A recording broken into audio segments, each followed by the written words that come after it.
WWE sucks in 2025. Don't come for me. Pause. What is good, y'all? Welcome back to the channel. It's your boy Troy Yeager. We're back again, guys. Another one back again with another video. You see what I did there? I just jerked. I don't know what I meant by that, but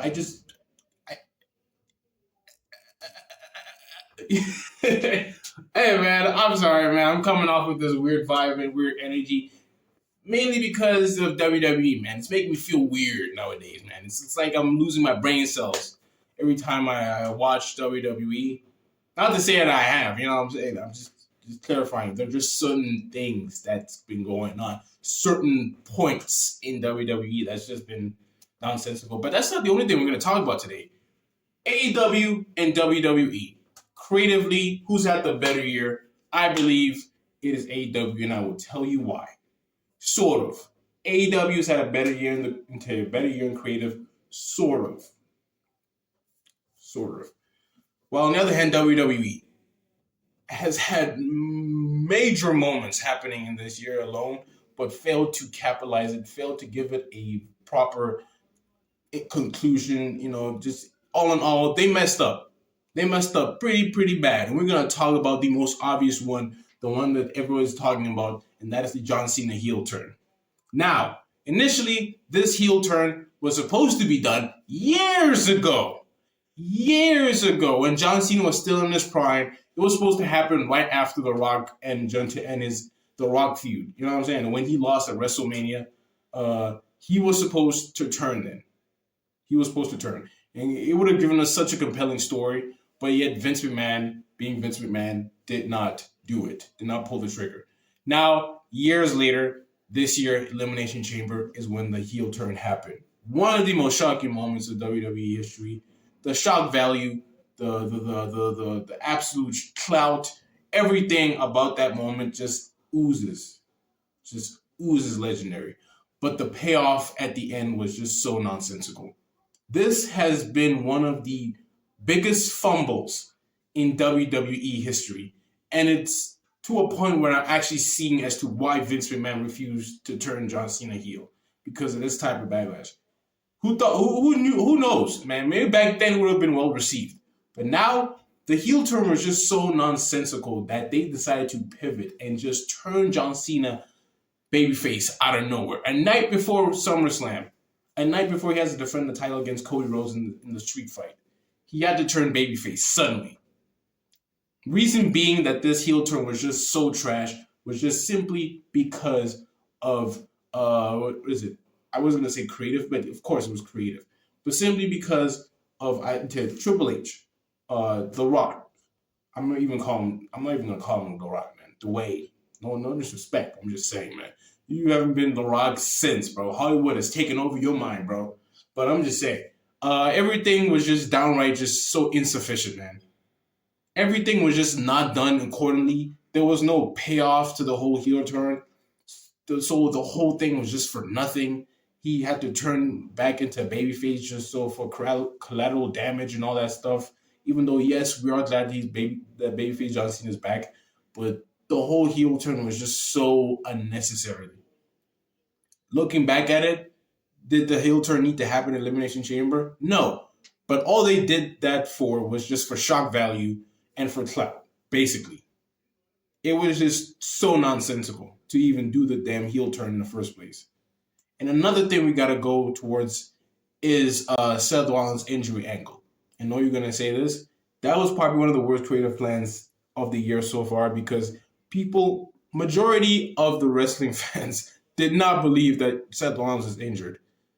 Me, on the other hand, when I was seeing that match, I legitimately thought that he was actually injured. But looking back at it, you know, after the whole thing happened and then me looking at a clear insight as to what actually was going on, it started to make a whole lot of sense. And the whole angle was just so that it could be used for the CM Punk world title win, so that Seth Rollins could cash in on him, which happened. But at the same time, it did such irreparable damage onto LA Knight because he was used for that angle, and it just it didn't hit creatively. Like, yeah, it was a good moment. It was a great moment. But at the same time, it was just too predictable. So much so, I will say this without a shadow of a doubt. Naomi's Money in the Bank cash in was far better than Seth Rollins' cash in. Shoot me. Shoot me. I'm just telling y'all the truth. Her cash in was unpredictable because everybody thought she was going after Tiffany Stratton. But yet at the same time, it was shocking. But yet Seth Rollins, his entire aim was just at CM Punk. That was the whole end game of this. So hence why I say that was probably one of the worst ideas that they had. The angle was it was nonsensical. It really didn't fool anybody, man. It's really just, it's sad that, we've reverted to this, man, just to have a shock value of sorts, man. And speaking of LA Knight, we gotta talk about LA Knight, man. The man has been booked in such an egregious way. It makes me sad. It makes me want to have a tear in my eye. But since I don't want to be perceived as a crybaby, I'm gonna push him back up and just stomach it, man. Because the booking of LA Knight has been something else, man. His whole 2025 has just been surrounded with the whole CM Punk and Seth Rollins, feud entirely. It screwed him out of the Money in the Bank for the third consecutive year in a row, where he could have won it last year. He could have won it the first time he got into the match. He could have won it this year, but because of the storyline with Seth and Punk, it's sort of like the CM Punk and Seth Rollins vortex, kind of like the Jericho vortex. He's been sucked into this vortex. And he just got out of a vortex in the form of the bloodline. Now he's stuck in this vortex. And the booking of him, I know people are going to say he's fine, he still gets the most pops. It's not about that. Dude is getting older by the day. Who would want to see him, 40-something, almost 50, as world champion? We're going to have another Goldberg situation, bros? We're going to have another Goldberg situation. And I could talk about the CM Punk and Rollins feud entirely because people want to say it's being dragged on. I can't say it's being dragged on because it is actually making for good, compelling TV. Even though at the same time, it's really not necessary to put your talent, your talent that's getting over in it just to kill off the momentum. So the whole booking of LA Knight itself has just been so unnecessary, man. Unnecessary. I mean, the same this very treatment that LA Knight's been wait, we're even gonna talk about this. Jey Uso's treatment this year should have been given to LA Knight. Because I swear to you, if he had just got the momentum that Jey got, man, I would have been satisfied. And again, we gotta talk about Jey Uso.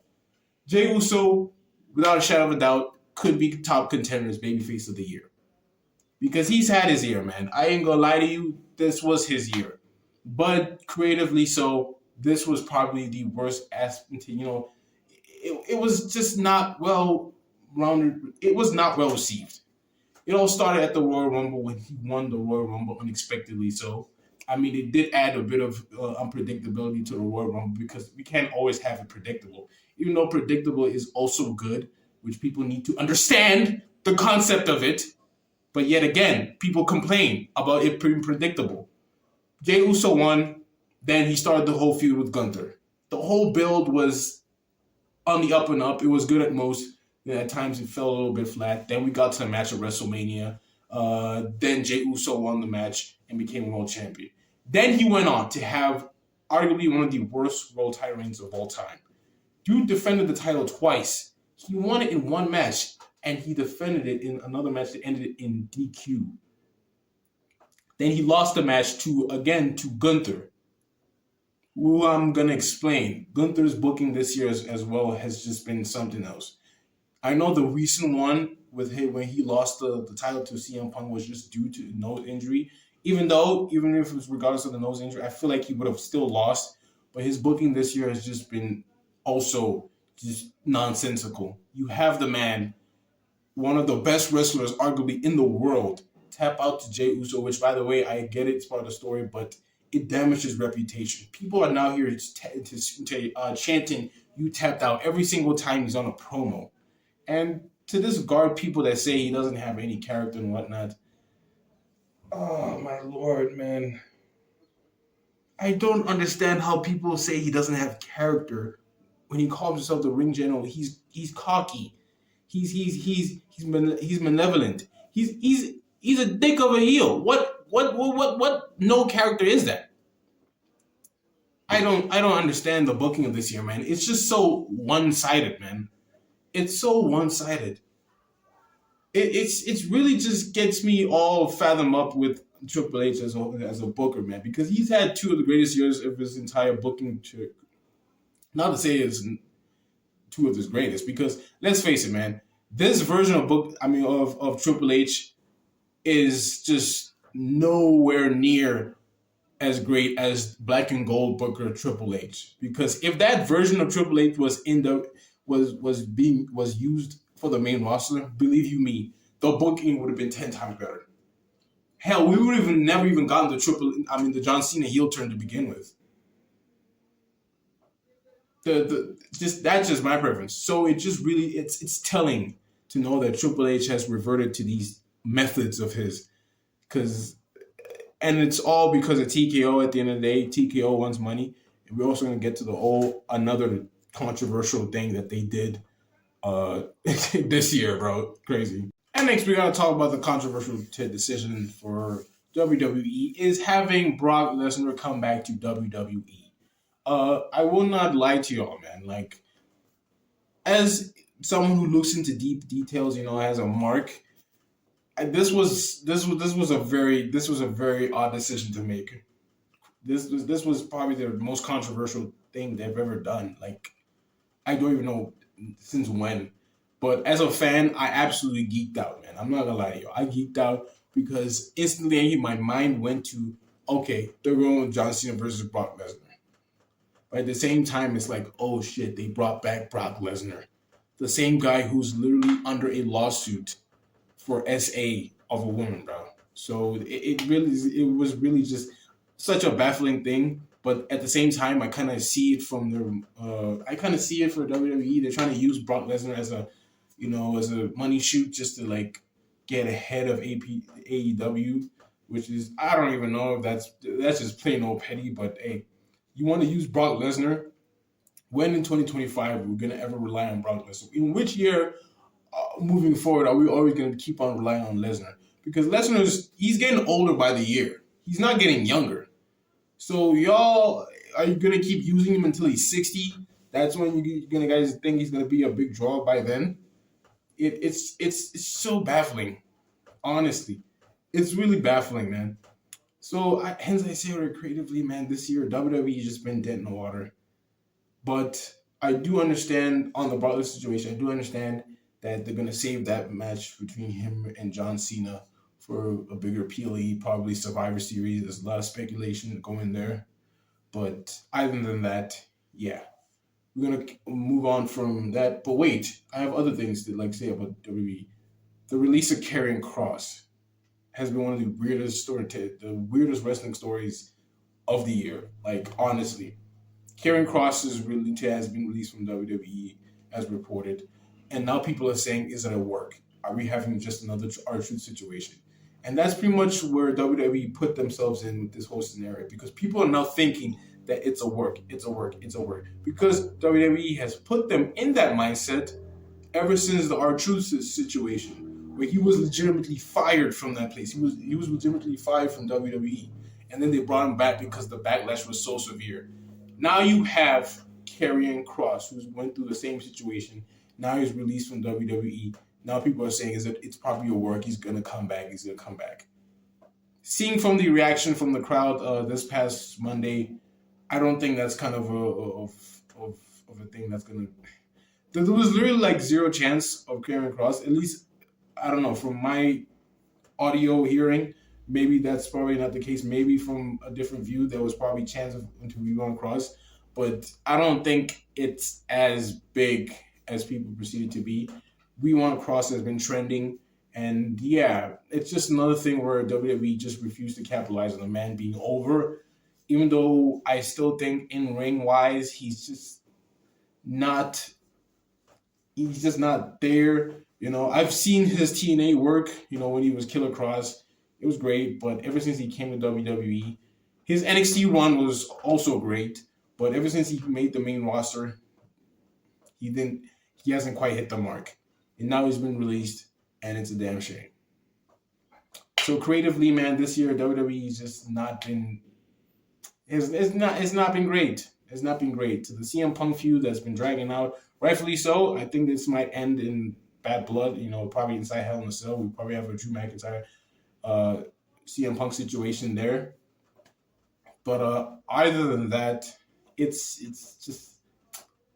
not been good. It's not been good. Now we move on to AEW. How did they do this year creatively? Now we got to look towards AEW and how they did creatively this year. I do believe that this has been, I think, AEW's best year since its inception back in 2019, 2018. I do believe that they've come out of a very bad couple of years, following the whole CM Punk drama, the bad booking, the footage being leaked and all that stuff, them showing the footage. I believe that they've really come into their own. You know what I'm saying? Even though coming, and the process of AEW being where it's at right now is through the terrible shit that was the Death Rider storyline.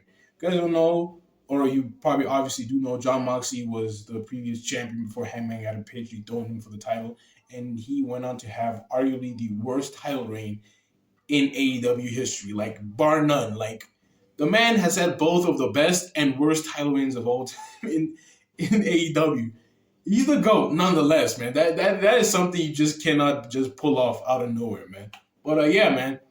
The whole storyline with the Death Riders was just it really killed off so much momentum with AEW that they just needed to pivot, because originally this whole thing was supposed to be centered around Darby Allin and him getting his crowning moment. I do believe he was supposed to take Hangman's place in the Owen Hart final, maybe probably beating Will Ospreay and then going on to challenge John Moxley for the AEW World Title. But he had other adventures to go and to climb Mount Everest. To me, I don't know. That seems like a bit of a personal problem, for me particularly. But hey, he accomplished it. Now he's back. Now he's in the storyline with John Moxley. And I must say, this storyline with him and John Moxley is actually really good. It's better than the whole story, like the other feuds that John Moxley's been at in the Death Rider storyline since he won the AEW World Championship. But we'll talk about that. We got to talk about AEW and the whole storyline it's been centered around. And it's been centered around one man in particular. That is Hangman Adam Page.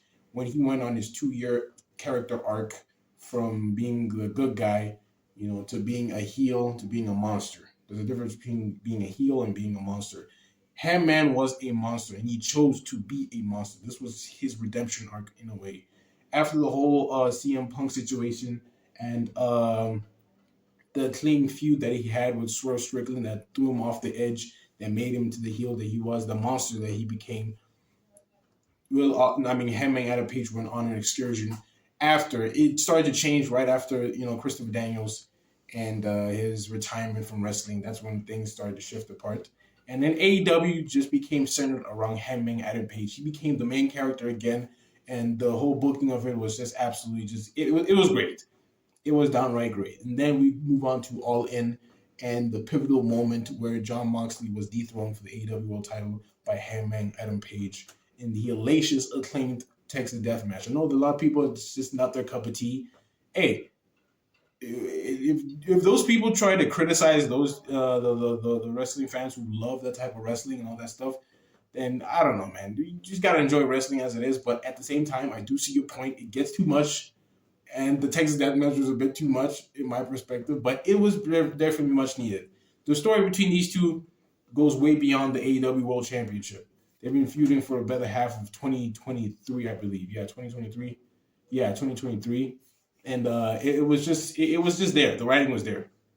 Also, a lot of the booking decisions Athena getting her push finally after so long. I mean, like even through her almost reaching 1,000 days or some Roman Reigns shit, dog. That could even like get her into like into a woman's title picture with the likes of Tony Storm and all that stuff. Tony Storm's booking has been fabulous. You know what I'm saying? I'm really glad they really went with her instead of Mercedes Moné. Uh, the, Even though Mercedes Moné, people are saying, or her booking is just a little bit too much. And to me, I could say I'm a bit of on both sides, but hey, lots of people have been on their belt creating to belt collector gimmicks, the likes of Kenny Omega, Austin Eric. We don't mention him. Uh, Kenny Omega. All the greats that have been going through their belt collector stuff, and just so happens that Mercedes Moné is on her belt collector gimmick.